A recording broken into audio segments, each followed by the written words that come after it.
with the Conservative and Unionist Party as to how we can support the minority Conservative government in Parliament. Today, we have reached an agreement with the Conservative Party on support for government in Parliament. This agreement will operate to deliver a stable government in the United Kingdom's national interest at this vital time. Throughout these discussions, our guiding principle has been our commitment to acting in the national interest in accordance with our shared objectives for strengthening and enhancing our precious union.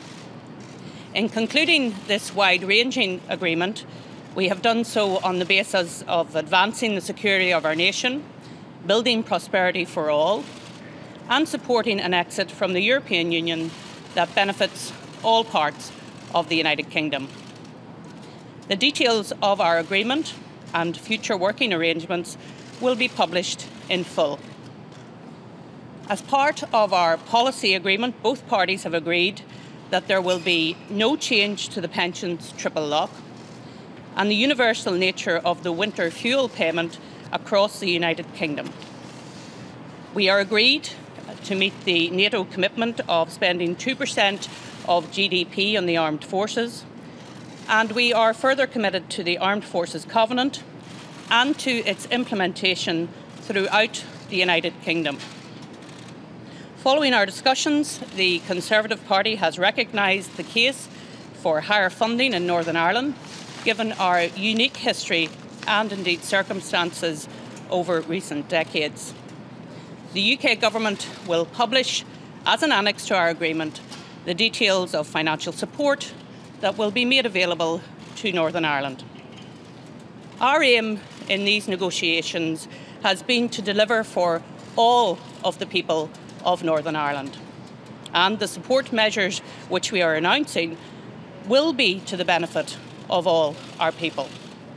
They will boost the economy and invest in new infrastructure, as well as investing in the future of our health and education sectors and a range of other measures. We welcome this financial support of £1 billion in the next 2 years, as well as providing new flexibilities on almost £500 million previously committed to Northern Ireland. As a consequence, spending power of almost £1.5 billion will be available to address the unique circumstances of Northern Ireland and the effect these have had on the economy and its people. In furtherance of our overall agreement, the Government and the Democratic Unionist Party have established a coordination committee. This agreement will remain in place for the length of the Parliament, and after each parliamentary session, both parties will review the aims, principles and implementation of the agreement.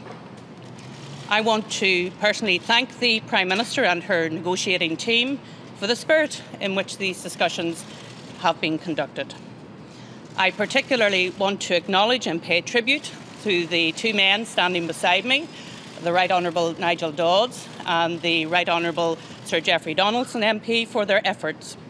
I want to thank other party colleagues and indeed our parliamentary party who will be to the fore in working these new arrangements.